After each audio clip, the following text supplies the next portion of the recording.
On dit souvent que le corps est l'outil fondamental des acteurs.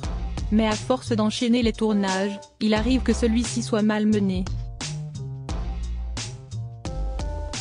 Depuis le début de sa carrière, Benoît Magimel aime camper des personnages au physique hétéroclite. Pendant des années, le comédien alterne entre prise de poids et régime drastique, sans mesurer les conséquences sur son corps et son esprit. Dans une interview pour Vanity Fair, parue ce mercredi 24 janvier, l'interprète de Momo Groseille dans La vie est un long fleuve tranquille revient sur les changements physiques qu'il a opérés au cinéma. S'il a d'abord du mal à prendre du poids, l'acteur césarisé parvient finalement à atteindre l'objectif souhaité pour jouer dans La douleur d'Emmanuel Finkiel. Je suis monté à plus de 104 kg. Pour jouer le mec qui mange bien pendant l'occupation, raconte-t-il à nos confrères. Mais après avoir passé quelque temps en surpoids, Emmanuel Berco lui propose le rôle d'un homme malade dans son film de son vivant. Le comédien se met alors au régime, il ne pèse plus que 69 kg afin d'incarner parfaitement Benjamin, qui meurt d'un cancer en quelques mois. J'étais à la diète, privé de cantine. J'ai dû perdre une soixantaine de kilos en un an. Enfin, 3 fois 20 kilos parce qu'à chaque fois que le tournage s'arrêtait, comme je suis super intelligent, je me remettais à bouffer entre les deux, et je reprenais presque tout, raconte l'ex de Juliette Binoche, à Paris-Normandie, en 2021. Mais faire le yo-yo n'est pas sans risque, comme le rappelle Benoît Magimel, ça te flingue. Aujourd'hui encore, mon corps est complètement déréglé, désorienté. Si leur rôle demeure fictif, la métamorphose des acteurs est-elle bien réelle? Et certains mettent du temps à s'en détacher véritablement. Supérieur à Benoît Magimel, Marion Cotillard, Pierre Ninet. Ces stars qui ont changé d'apparence pour un rôle et Marion Cotillard hantée par Edith Piaf après La Môme lorsqu'elle campe Edith Piaf dans La Môme, sortie en 2007, Marion Cotillard doit procéder à de nombreux changements physiques, crâne et sourcils rasés, 5 heures de maquillage quotidienne, vieillissement de la voix. La transformation est lourde, le travail intense.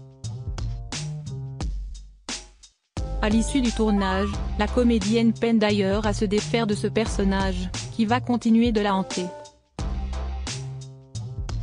Elle a continué à être hantée par Piaf, parlant parfois de sa voix grave. Piaf est restée avec elle pendant 8 mois au total, rapporte The Guardian en 2012. Après le film, j'ai tout tenté. J'ai fait des exorcismes avec du sel et du feu. J'ai voyagé jusqu'à Bora Bora pour lui échapper. Je suis allé au Pérou, au Machu Picchu et j'ai suivi des cérémonies antiques de chamans pour me purifier, raconte-t-elle au Guardian. L'actrice finit par comprendre pourquoi la chanteuse disparue ne la quitte pas, après avoir finalement compris pourquoi je ne parvenais pas à la laisser partir. Piaf avait été abandonnée toute petite. Être toute seule, c'était sa plus grande peur, rappelle Marion Cotillard.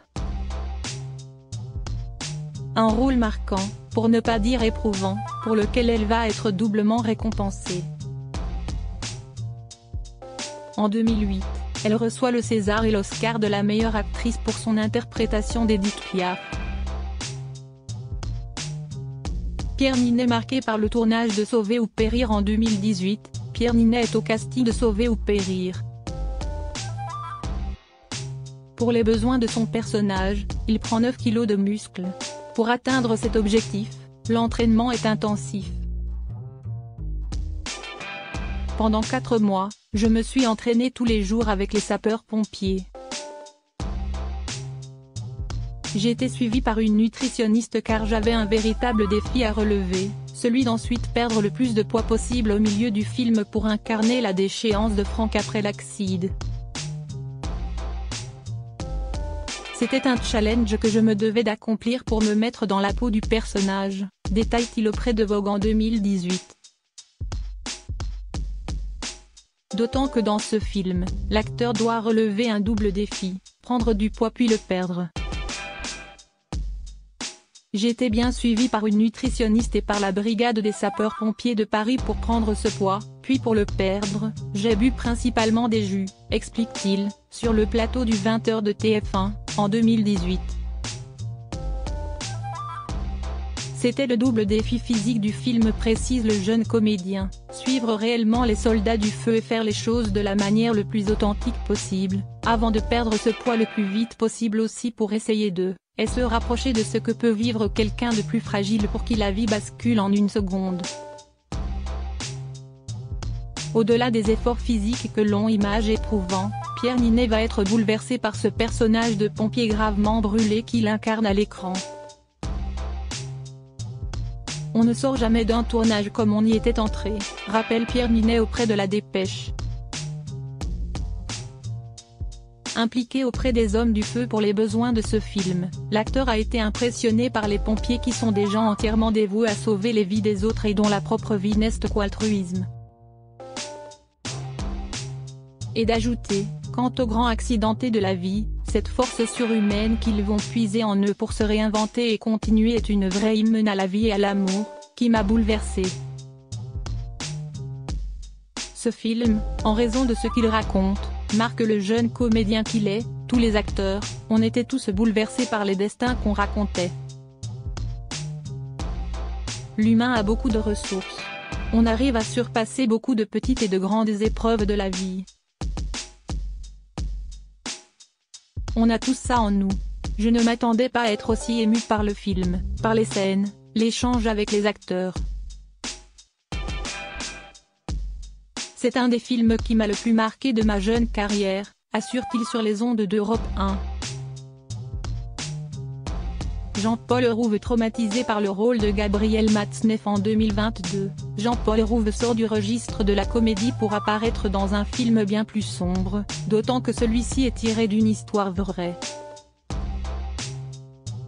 Il campe Gabriel Matzneff dans Le Consentement, adapté de l'ouvrage de Vanessa Springora.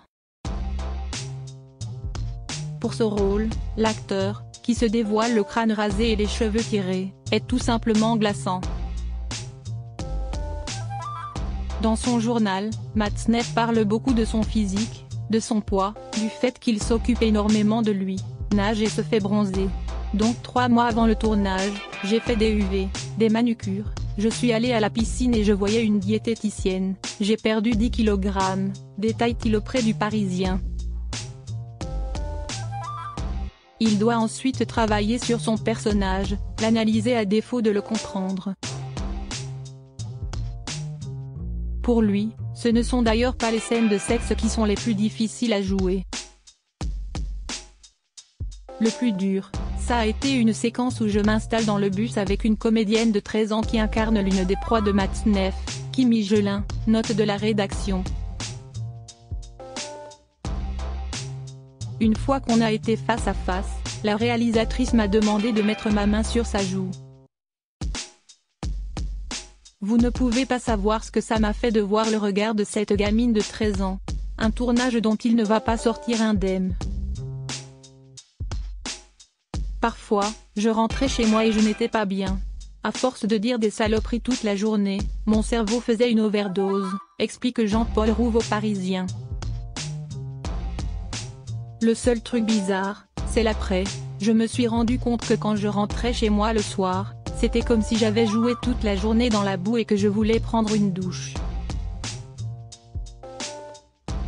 Une douche de la tête, parce que j'ai dit tellement de saloperies toute la journée.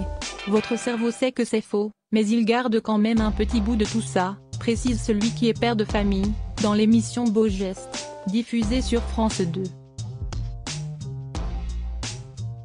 Vincent Lindon accro au sport depuis Titane à l'instar de Pierre Ninet. Vincent Lindon prend plusieurs kilos de muscles pour coller à la peau de son personnage dans Titane, réalisé par Julia Ducournau et sorti dans les salles obscures en 2021.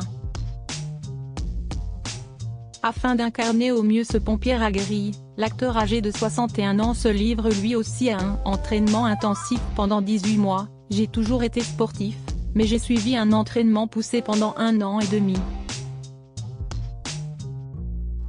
du développé couché, des haltères, de la course à pied, détaille le père de Suzanne Lindon auprès du JDD. Un rythme auquel il semble avoir pris goût, depuis, siesti comme une drogue, je continue même si j'ai réduit la cadence, précise-t-il. Alors, si certains rôles ont des effets psychologiques lourds sur ceux qui les incarnent, d'autres peuvent aussi avoir un impact positif. Crédit photo, best image Instagram.